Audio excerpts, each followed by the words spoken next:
El universo, que otros llaman la biblioteca. Sean ustedes bienvenidos y bienvenidas a una estantería más aquí de Biblioteca Hexagonal. Y en esta ocasión ustedes perdonarán si hay por ahí un ruido de fondo, pero tocó grabar en el día y hay alguien que se le dio por practicar la orquesta. Pero bueno, vamos a empezar ahorita a platicar sobre este libro que es Las aventuras del barón de Munchausen en la versión de Rudolf Erich Raspe. Este libro a mí en lo personal me gusta mucho porque es uno de esos libros en literatura que sí logran la comedia, ¿no? Que sí logran sacarte una risa por ahí.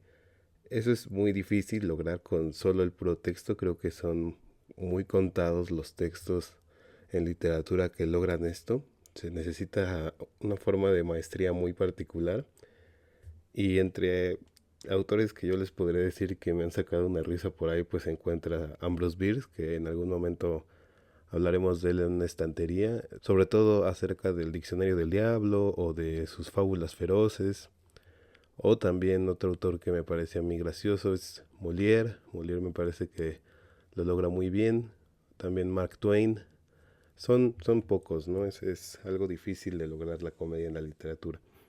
Y bueno, ¿de qué trata este libro de las aventuras del barón de Munchausen? Pues precisamente trata de eso, de las aventuras de este varón. El detalle con estas aventuras es que las hazañas que ahí nos va a contar el varón de Munchausen, bueno, entre comillas, porque es el autor el que lo hace, pero lo hace tomando, digamos, el papel del propio varón. Estas aventuras son exageradísimas, ¿no? Las hazañas de el varón de Munchausen son tan exageradas que ya llegan a ser hasta ridículas. Y lo gracioso de este libro es la insistencia del varón en que todas las aventuras que nos están narrando son verídicas, ¿no? Ahorita vamos a poner unos ejemplos ahí de cuáles son como estas hazañas, unas que vamos a destacar para que les llame la atención leer el libro, pero esa es la idea, ¿no? Son aventuras completamente disparatadas donde el autor insiste una y otra vez que son verdad. Y incluso el origen de este libro es algo muy cagado, porque si hay un varón de Munchausen histórico, ¿no? Este varón de Munchausen histórico se llamaba Karl Friedrich Hieronymus y nació en 1720.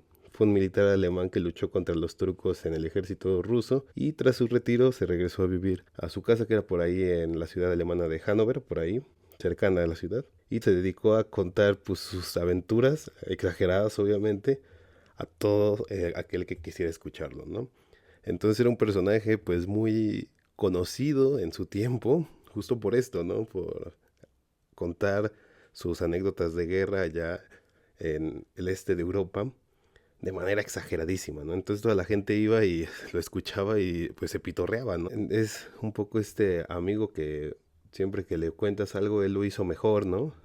O él lo hizo más, ¿no? Ah, ayer fui y me comí 5 tacos. Uy, eso no es nada, yo me comí 20. No, una vez me peleé con un güey. Una vez yo me peleé con 20 y a los 20 los madrí. Bueno, ese es el tipo de persona que era este varón de Munchausen. Un recordatorio de que siempre ha habido mamadores en toda la historia de la humanidad, pero bueno, entonces ese es el varón histórico de Munchausen. Y este hombre, Rudolf Raspe, era un profesor alemán y tuvo ahí un problema de que lo acusaron de malversar fondos, no sé qué. Tuvo que ir a Inglaterra y en Inglaterra pues era un hombre muy culto y todo, pero pasaba hambre porque nadie lo quería contratar y entonces él decide escribir las aventuras del barón de Munchausen, porque se especula que Raspe había conocido a Munchausen porque los dos eran nativos de Hannover. Entonces se escribe las aventuras del barón de Munchausen, tomando algunas que eran como las más populares. Y lo curioso de este libro es que Raspe en realidad se vuelve un autor núcleo, ¿no? Un autor núcleo en el sentido de que sobre el trabajo de Raspe muchísimos autores posteriores le van a estar metiendo más anécdotas al varón, ¿no? Entonces al final pues se vuelve un corpus grandísimo de las aventuras del varón y como otro detalle para el que lo esté escuchando en Spotify se vaya a dar una vuelta en YouTube o lo google, las ilustraciones del varón de Munchausen en edición las hace Gustav Dore, que es un gran ilustrador. Para quien no sepa, él también ilustró la Divina Comedia y tiene ahí unos grabados bellísimos. Y hace un escudo de armas del barón de Munchausen. Y el lema, digamos, del varón es Mendace Veritas, ¿no? La verdad de las mentiras. Entonces, ese es un poco el contexto de cómo surge este libro. Y si quieren, pues podemos contarles ahí un par de anécdotas. En una ocasión el barón de Munchausen estaba participando en el asedio de una ciudad y él se ofrece a entrar por asalto a la fortaleza, ¿no?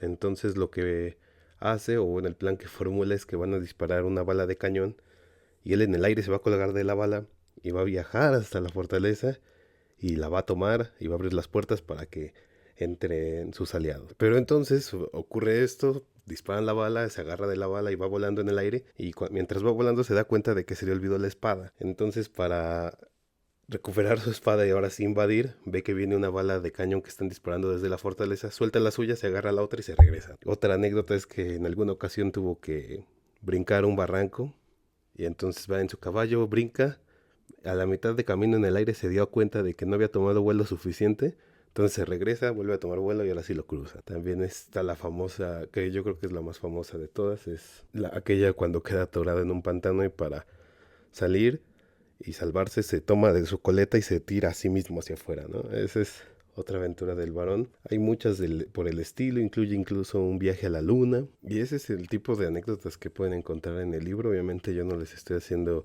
justicia al narrarlas de esta forma pues tan burda. Les recomiendo que la lean si es que les gusta el humor en la literatura. Y ya nada más para cerrar los vamos a dejar con una trivia, un dato ahí inútil, que es que existe algo que se llama el trilema de Munchausen, ¿no? Y el trilema de Munchausen, basado en esta historia donde se jala a sí mismo desde la coleta para salir del pantano, y este trilema de Munchausen tiene que ver con la justificación de proposiciones racionales, ¿no?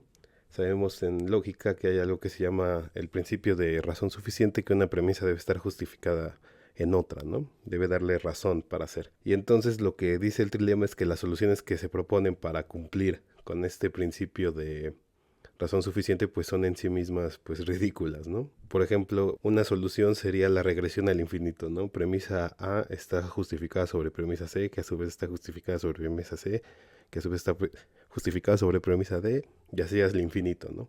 Esa no es una solución racional válida. La otra es que hay una premisa inicial, ¿no? Premisa A es la premisa de origen, válida en sí misma, que le da origen a la premisa B, C, D, etc., ¿no? Pero pues tampoco es una solución racional. Y la otra es el razonamiento cíclico. Premisa A está sustentada en premisa B, que premisa B a su vez está sustentada en premisa C, y premisa C a su vez está sustentada en premisa A. Ese es el trilema de Munchausen, ¿no? El problema de cómo cumplir con este principio lógico de razón suficiente. Dejándolos con esta trivia, les recomendamos mucho la lectura de este libro y también la de estos autores que buscan meterle comedia en sus textos, si es que les gusta ese género. Pues está el caso, como ya mencionábamos, de Ambrose Bierce, está Mark Twain, está Jonathan Swift en Los viajes de Gulliver, que los viajes de Gulliver vamos a hablar en un episodio, le voy a decir al doctor León, si no en una estantería, pero no se dejen llevar, no tiene nada que ver nada más con eso de los liliputienses. Y bueno, eso es todo y muchas gracias, hasta la próxima.